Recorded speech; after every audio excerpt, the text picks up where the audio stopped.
Well, hello everybody, and welcome back to episode 2 of The Wrath of Khans. And we are still here at Geek Out 6 here in Ohio. And it's getting a little drizzly, so this one may be a little quick. We hope not, because I have a fantastic guest. As always, I am the host, Sheridan Labrat Hall of the Maze Studios, and I am joined now by...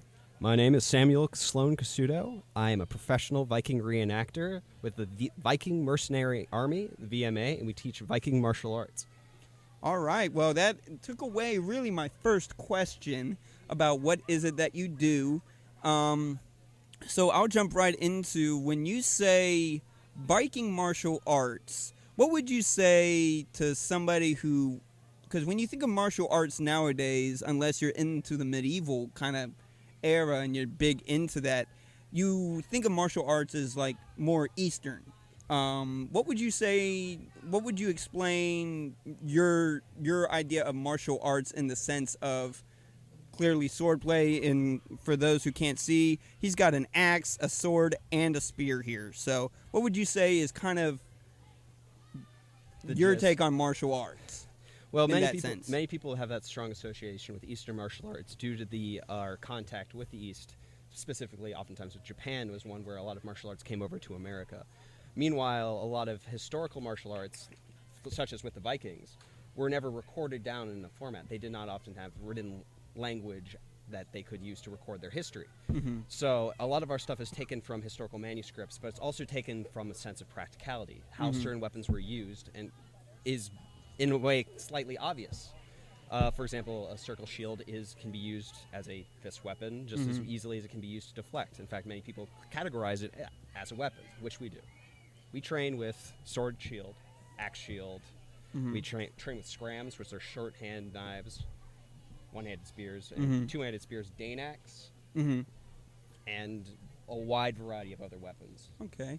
Now, something I've noticed, so you bring up axes. There's one particular axe that you'll see all the time, and I think you know what I'm talking about. The Celtic-style bearded axe that has the Celtic design inlaid. Would you say that when you think that because of Hollywood and film industry and everything, that's kind of where we get this concept of, so say the Vikings, and how I know I've told people, being a practicing Odinist, that, we did not wear horns on our freaking helmets. The only horned helmets that were ever found were for purely ritual use, and they were deer antlers, not goat horns. And so that would be more for like the shamanic style rituals that would be performed. Yeah, the druidic cults. Yeah, the druidic. Yeah. And then, a lot of those Viking beliefs are from stuff like Conan the Barbarian and false attributions of what Vikings were like. Vikings wore chainmail. They not very, very rarely, but as you get further and further into the years and get closer to like the Byzantine Empire, where the Varangian Guard were the personal bodyguards of the Holy Roman Emperor during that period, it's like you have a lot more variety. As you can see, like with my helmet, this high hat, this high-topped... which we will post a picture about. Naturally, of course. With the plumage. That's more of what you'd see, especially when you start getting into the Kievan Rus Vikings, which were the borderline Russian Vikings, Ukrainian, coming from those areas, which is why you don't get a lot of media attention. Yeah. And real quick, because of the media saturation, because for those who aren't here, it is starting to rain a little bit, so... we're going to try to give you guys as much info, but the term Viking is misused. You think of, and correct me if I'm wrong, but you sense in my voice that I'm pretty sure I'm not, Viking was more of a term of a job or a status in a Scandinavian, of an Anglo-Saxon style culture. It was. Oftentimes, the Vikings had different names depending on who was addressing them. For example, the term Varangian, which is easily thrown around, was just a term for effectively Norseman, or what the at the time the Byzantines thought were Norsemen. Anyone that was tall, like fair features, yellow hair, so on and so forth. That was what they pushed on the title for. So Thor. Yeah. If they thought if he looked like Thor, it was that. It didn't matter if it was true or not. That's what you got called. Same with the concept of Vikings. We would throw the term out Viking, but what it really refers to is when we think of a Viking, the term Vikings was anything from the years 438 to 1066. That's a big period of time, and it's spread out from anywhere from the Great Britain all the way to Israel. There were Vikings that were in the First Crusade. Exactly, and that's something. That's another time era that I actually feel the Vikings really played a big part of which.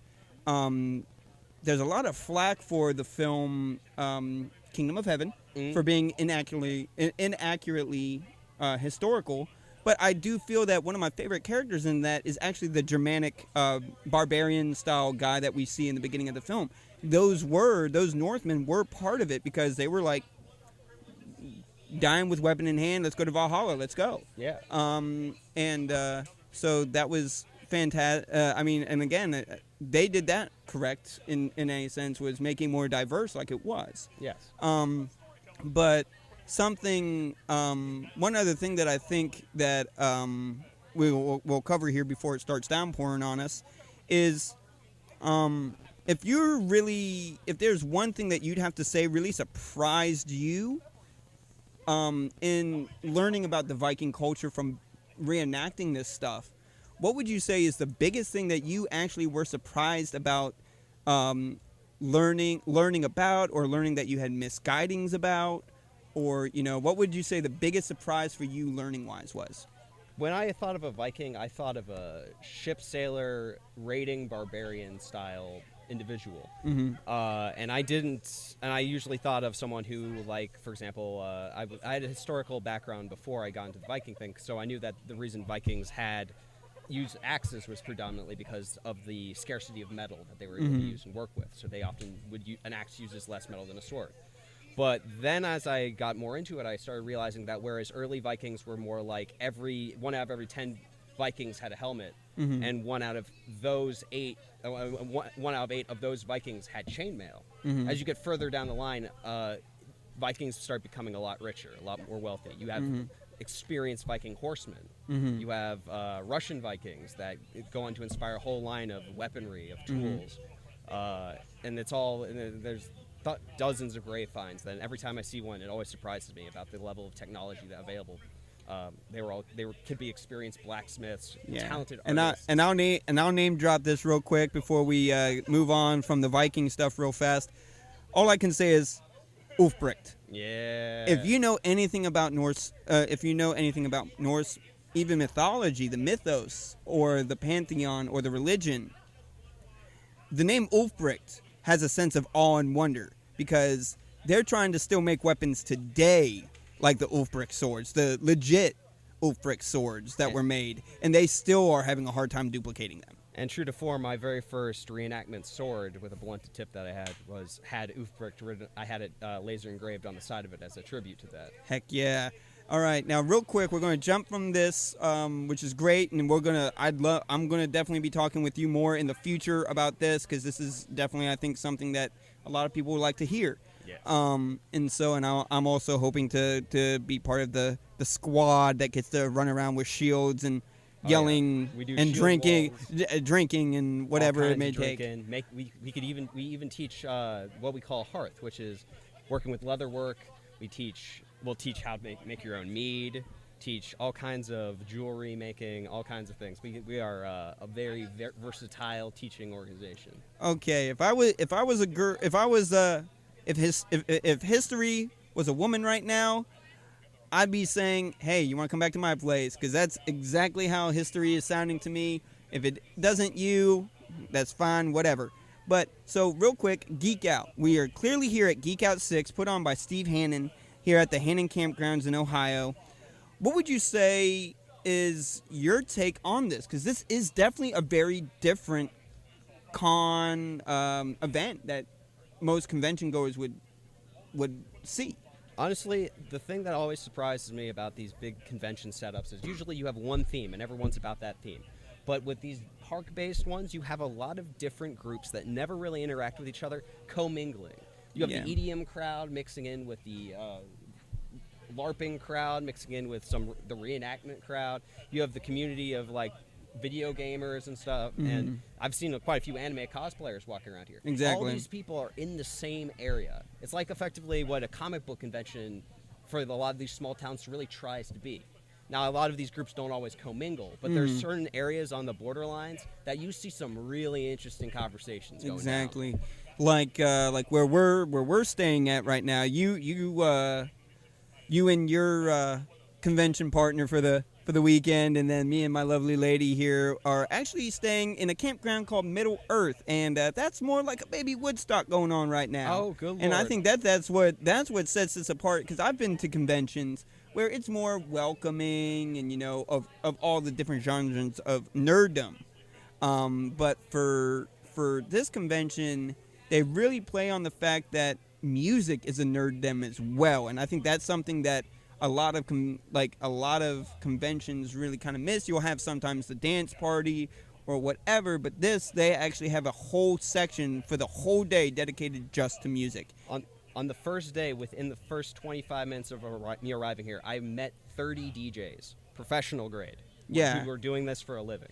Yeah, and it's an incredible thing to see that and see the fan base they bring with them, and then they're a massive party crowd. They're all amazing. Exactly, and if you need any more to understand how crazy this is, just think of waking up 5 hours and listening to nothing but people joking, laughing, and a lot of it does not make any sense. Okay. So, but it's still a blast. It's still great. Come out to Geek Out 7 next year. Look for it, and look for us to be there as well. And thank you, Sam, for coming on. This is great. I hope to see you at reenactments as well as seeing you around the convention for the rest of the time. And this is Sheridan the Lab Rat signing off at Geek Out 6. It's been a pleasure.